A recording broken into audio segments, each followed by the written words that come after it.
The Ramblings of Bry, the Ramblings book. Happy places.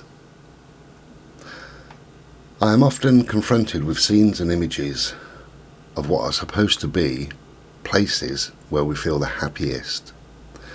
A Christmas meal with all the family round, a party full of noise, or a beach full of smiley faces playing various games. But they don't work for me. In each of those places I would pretend to be happy as I slowly die inside. My happiest places will always be quiet, empty, melancholic, natural and isolated. These places have a deep pull on my soul. I belong there and feel that I can step back into myself. In these lonely, isolated places, there is an opportunity to meet with bits of ourselves with which the routines of daily life don't allow us to commune. We are keeping an appointment with a nearly lost side of our characters and can dive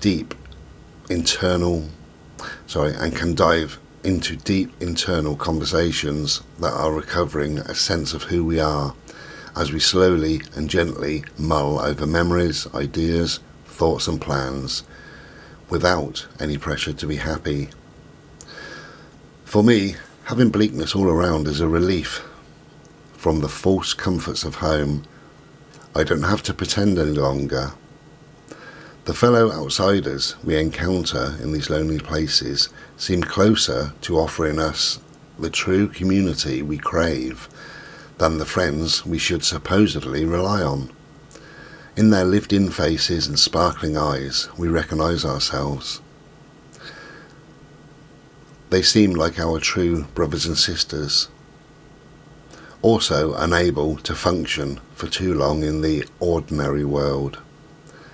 We are outcasts. We are also visionaries. There is something even more beautiful about places where the hordes don't go. The lack of people allows us to really enjoy ourselves, really connect in that space and time. If we are defined by the places where we feel at home or at our happiest, then my happy home is outside, far away from people. My true home, where I really belong, is off the beaten track. I am me in those places. I am home, soaking up a different kind of happy.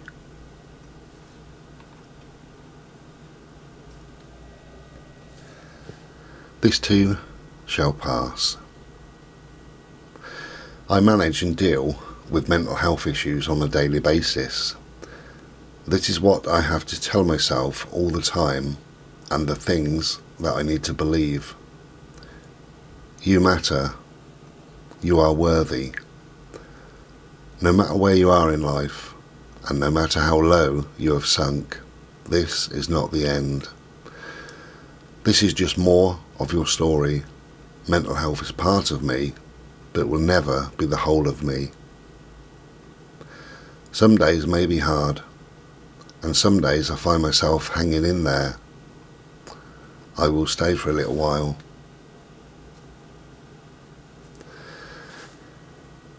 These tough moments will pass. I can use this pain. It can build character. This too shall pass. I do get through it every time. Going through these bad times means that I may be able to help others going through the same struggles. I work on myself every day. I try to be a positive influence on the world. I fight on knowing that this too shall pass. Don't give up. Don't give up. You are worthy. You are more than worthy. I deserve to experience how glorious life can be, and I owe it to the world to be that positive change, or to inspire others who might look my way and say, he did it, and I can do it too.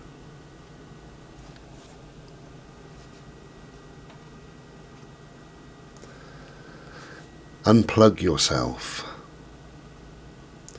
Devote time each day to turning off or down the volume on electronic devices in order to be present with what is. Allow yourself to sit for a few minutes with no agenda, just be. Listen for the silence that is present between your thoughts. Let your mind take a rest and be blessed in its true nature. Unplugging is a disconnection from the chaos of life, which comes in multiple forms. One being an over-reliance on social media. It is not the device's fault, but the choice of the user who feels somehow living plugged into other people's lives. They feel that that gives them satisfaction. Remember years ago you would go visiting and the first thing they did was turn off the television. We should bring that back for mobile phones.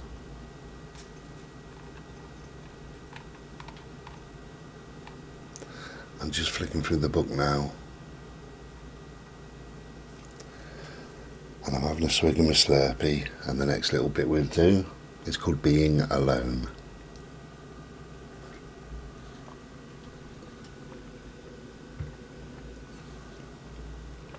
Okay.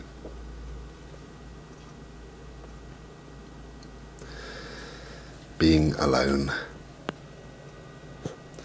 As you know, I really value my alone time. It is very important to me to have that time, a time of peace.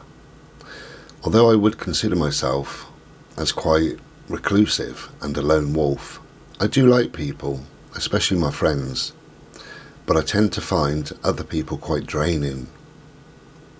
Because society places such a high value on sociability, it can be awkward, embarrassing and difficult to have to explain how much, at certain times, that we need to be alone. In truth, we have had enough of conversations that take us away from our own thought processes, enough of external pressure that require us to be ever cheerful, and enough of having to listen to people we have no or very little interest in. We could pretend we are busy with work or family or a million other made-up reasons. Sadly, we feel that we can't always make an excuse, and eventually we know that we will have to suffer being with other people. We need to be alone because life, among other people, unfolds too quickly. The pace is relentless, with information, anecdotes, questions, stories, jokes, etc. There can be enough in 5 minutes of social life to take up an hour of analysis. Often, all these various parts of conversations are not fully acknowledged, understood, or even perhaps felt. We can be left with the myriad of sensations that exist in an unprocessed form within us. Maybe the conversation has left us feeling a little awkward or anxious. Maybe somebody subtly fired an aggressive dart at us. We might need some quiet time to console ourselves or to work on where the nastiness might have come from. We might feel annoyed, and often we will feel that we will not listen to. Many times these conversations have just been a wall of noise to me, leaving me totally drained. Our brains need balance. We have a deep desire to reach a harmony within, and while social interactions are crucial to certain areas of brain activity, time alone is necessary for our brains to unwind and recharge. We need to remove as many distractions and interruptions as possible in order to be able to fully concentrate. The truth is, constantly being on doesn't give your brain a chance to rest and replenish itself. Being by yourself with no distractions gives you the chance to clear your mind, focus, and think more clearly. Being alone when we want to be allows deep thoughts to progress, new ideas to spring forward, and creativity tends to flourish in solitude.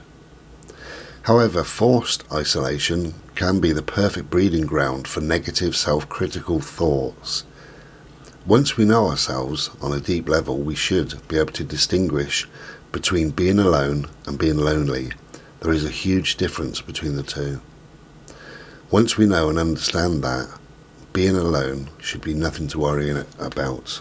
I embrace it.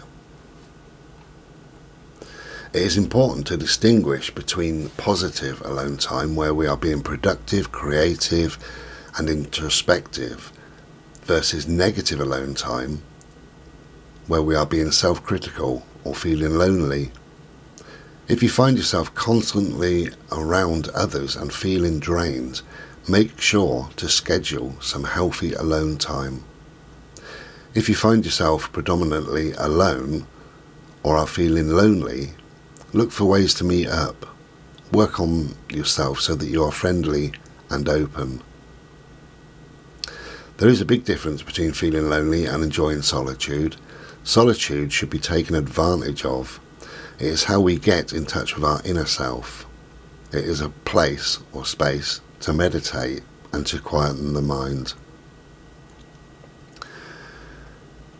And that constant need to be around others in order for you to not feel lonely will disappear. We can never be lonely if we like the person we're with. If you like yourself, if you have no problem with who you are, have accepted yourself completely, you will be content with having some quiet time away from the noise of life. You will feel happy when alone and when surrounded by other people. No matter what sort of person you are, finding the right balance for you is the important thing. Just be honest with yourself and other people. Remember, we should create our own lives. Okay, that'll do. Thank you. Be well.